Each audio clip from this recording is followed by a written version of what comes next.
অবশেষে চূড়ান্ত হলো ব্রাজিলের বিশ্বকাপ স্কোয়াড। আর এই 25 জনের দল নিয়ে হেক্সা জয়ের মিশনে নামছেন ডন কার্লো অ্যানচেলোত্তি। কিন্তু কোটি টাকার প্রশ্ন হলো, সবশেষ 10 ম্যাচের পারফরমেন্সের আলোকে কেমন হবে ব্রাজিলের চূড়ান্ত একাদশ? অ্যানচেলোত্তি তার চেনা রিয়াল মাদ্রিদ মডেল কিভাবে এই স্কোয়াডের ওপর প্রয়োগ করবেন?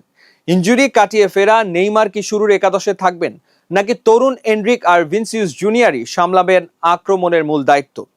কার্লো অ্যানচেলোত্তি রিয়াল মাদ্রিদে 4-3-3 এবং 4-3-1-2 ডায়মন্ড ফরমেশন ব্যবহার করে সাফল্য পেয়েছেন। ব্রাজিলের এই স্কোয়াডে প্রপার উইঙ্গার এবং স্ট্রাইকারদের দারুণ ভারসাম্য আছে। সবশেষ ম্যাচগুলোর পারফরমেন্সের ওপর ভিত্তি করে অ্যানচেলোত্তি মূলত একটি আক্রমণাত্মক 4-3-3 ফরমেশন বেছে নেবেন, যা ম্যাচের পরিস্থিতি অনুযায়ী মাঝ মাঠকে শক্তিশালী করতে 4-4-2 রূপ নিতে পারে। স্কোয়াডে ওয়েভারটন থাকলেও মূল লড়াইটা অ্যালিসন এবং এডারসনের মধ্যে।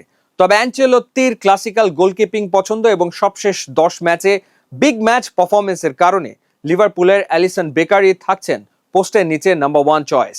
ডিফেন্সে অ্যানচেলোত্তি সবসময় অভিজ্ঞতার উপর ভরসা করেন।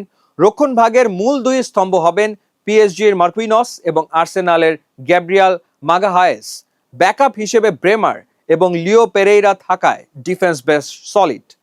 রাইট ব্যাকে অভিজ্ঞ দানিলোর ডিফেন্সিভ স্টেবিলিটি অ্যানচেলোত্তিকে সাহায্য করবে ব্যাকলাইন ধরে রাখতে। তরুণ ওয়েজলি থাকবেন তার গতিময় ব্যাকআপ।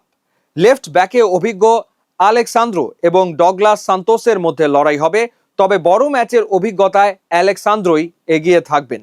এই স্কোয়াডের মিডফিল্ডে রয়েছে দারুণ শক্তি। অ্যানচেলোত্তি এখানে তার চেনা ক্রুজ, মদ্রিচ, ক্যাসিমিরো ট্রায়াঙ্গেলের মতো করে মাঝমাঠ সাজাবেন। মাঝমাঠের ঢাল হিসেবে থাকছেন অভিজ্ঞ ক্যাসিমিরো অথবা ফ্যাবিনো। তবে সবশেষ 10 ম্যাচের পারফরমেন্স বিচারে ক্যাসিমিরোই রক্ষণের সামনে প্রাচীর হয়ে দাঁড়াবেন। খেলা নিয়ন্ত্রণ এবং নিচ থেকে বল সাপ্লাই দেওয়ার দায়িত্ব থাকবে ব্রুনো গিমারায়েস এবং তরুণ দানিলো সান্তোসের ওপর। ব্রুনো এখানে অটোমেটিক চয়েস।